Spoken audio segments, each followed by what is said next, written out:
बिस्मिल्लाहिर्रहमानिर्रहीम, अस्सलाम वालेकुम। दलाई लामा तिब्बत के सुप्रीम स्पिरिचुअल लीडर को कहा जाता है। बुद्धिज्म रिलीजन से इनका ताल्लुक होता है। दलाई लामा किसी पर्सन का नेम नहीं है, बल्कि ये एक टाइटल है और ये टाइटल 16वीं सेंचुरी में मंगोलियन रूलर अल्तान खान की जानिब से दिया गया था। दलाई एक मंगोलियन वर्ड है जिसका मतलब होता है ओशन, जबकि लामा का मतलब होता है गुरु या टीचर। तो दलाई लामा का मतलब है ओशन ऑफ विजडम। सबसे पहले दलाई लामा थे जदन द्रूप। अब तक टोटल 14 यानी 14 दलाई लामाज आ चुके हैं और इस वक्त जो करंट यानी 14th नंबर पे जो दलाई लामा है उनका नाम है तेंजिन ग्यात्सो, जो कि 1935 में तिब्बत में पैदा हुए।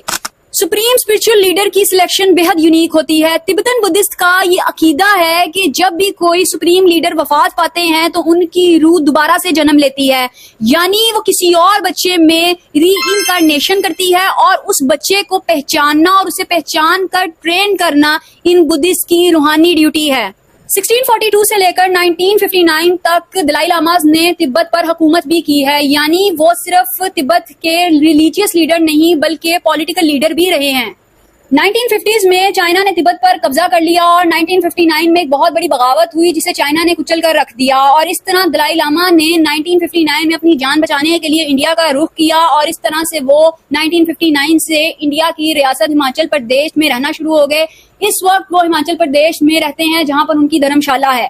करंट दलाई लामा 6 जुलाई 1935 को पैदा हुए और 1940 को ये दलाई लामा बन गए, यानी सिर्फ 5 बरस की उम्र में इन्हें दलाई लामा के ओहदे पर फाइज कर दिया गया और 1959 में 23 साल की उम्र में ये एग्जाइल में आ गए। आज 2025 में उन्हें एग्जाइल में गए तकरीबन 66 बरस यानी 66 ईयर गुजर चुके हैं और ये इंडिया और चाइना के दरमियान क्लैश का एक और रीजन बन चुका है। ये एक और बोन ऑफ कंटेंशन है दोनों ममालिक के दरमियान और ये सिर्फ अब एक रूहानी मसला नहीं रहा बल्कि एक स्फीयर डिप्लोमेटिक इशू बन चुका है। करंट दलाई लामा की उम्र 90 बरस हो चुकी है और न्यू सुप्रीम लीडर की सिलेक्शन भी एक बहुत बड़ा इशू बन चुकी है, क्योंकि सुप्रीम लीडर की सिलेक्शन री इनकारनेशन प्रोसेस के जरिए से होनी है और दलाई लामा साहब चाहते हैं कि जो री इनकारनेशन का प्रोसेस है वो उनके जो इंडिया बेस्ड धर्मशाला है वहां पर ये प्रोसेस जो है वो परफॉर्म किया जाएगा।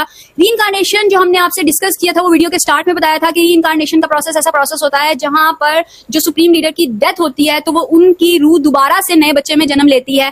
तो सुप्रीम लीडर का कहना है कि वो जो रूह जन्म लेगी वो उनके इस वक्त जो धर्मशाला इंडिया में बेस्ड धर्मशाला है वहां पर लेगी, जबकि चाइना का कहना यह है कि तिब्बत का सुप्रीम लीडर इंडिया में कैसे पैदा हो सकता है। ये इशू इस वक्त चाइना और दलाई लामा के दरमियान पैदा हो चुका है। अगर हम देखें, चाइना चाहता है कि री इनकारनेशन के प्रोसेस से दलाई लामा सिलेक्ट ना किया जाए बल्कि चिंग डायनेस्टी में जो रिचुअल फॉलो किया जाता था गोल्डन अर्न, उसके जरिए से न्यू दलाई लामा को सिलेक्ट किया जाए, न्यू सुप्रीम लीडर को सिलेक्ट किया जाए।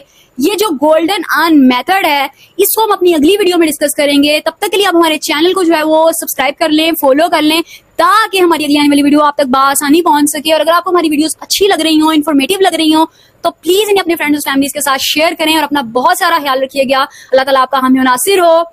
अल्लाह हाफिज।